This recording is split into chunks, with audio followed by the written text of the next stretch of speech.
बिंदियम पागल हो गए वो तो राखी काजर माँ पागल हो गए ना। तोर मीठी मीठी बोली माँ पगली हो गयो रे, तोर छिन भर के माया माँ पगली हो गयो ना। एरे दीवानी तोला कहत हूँ तही हमोर जिनगानी रे, तही हमोर जिनगानी। मुंगेली के संजी कॉलेज माँ मैं हूँ तोर दीवानी रे। मुंगेली के संजी कॉलेज माँ पढ़ते मोर दीवानी रे।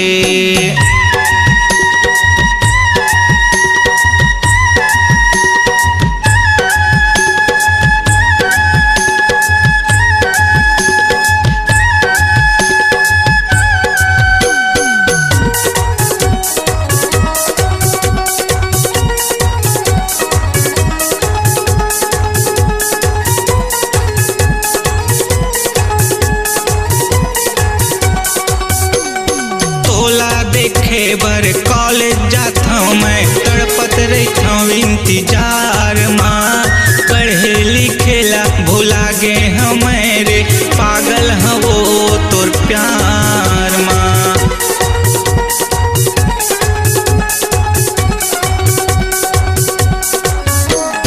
तोला देखे बर कॉलेज जाता हूँ मैं तड़पत रहता हूँ इंतजार माँ। पढ़े लिखेला भुला गए हमारे पागल हैं वो तोर प्यार माँ। तोर चंदा का चेहरम पागल हो गए वो तोर घम घम ले चुंदिम पागल हो गए ना।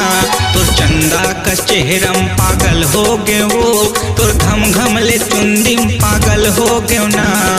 एरे मयारू तय मोर अचरे मोर धड़कन मोर परानी रे, मोर धड़कन मोर परानी।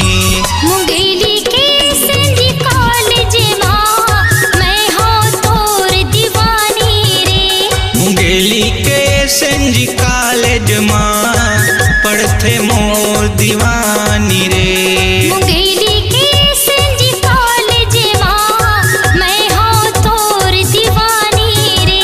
मुंगेली के संजी कॉलेज माँ पढ़ते मोर दीवानी रे।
मुंगेली के संजी कॉलेज माँ पढ़ते मोर दीवानी रे।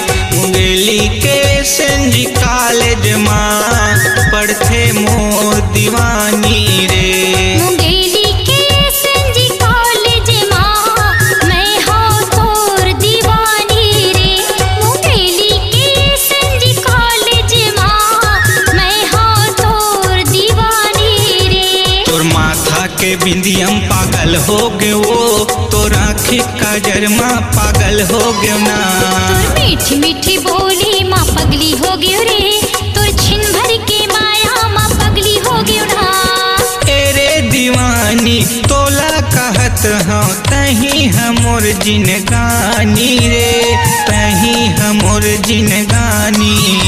मुंगेली के संजी कॉलेज माँ मैं हाँ तोर दीवानी रे।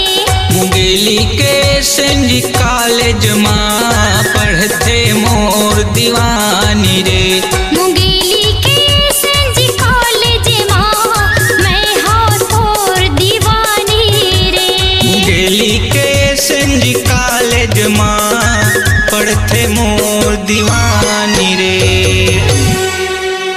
अपनी आवाज को दीजिए एक नया मुकाम। डिजिटल रिकॉर्डिंग की दुनिया का जाना पहचाना नाम स्वरांजलि, जहां गूंजती हैं ध्वनियां अपनी माटी की सौंधी सुगंध के साथ। छत्तीसगढ़ी संगीत के विविध रंग जो पहुंचाते हैं पूरे प्रदेश में डिजिटल रिकॉर्डिंग के संग।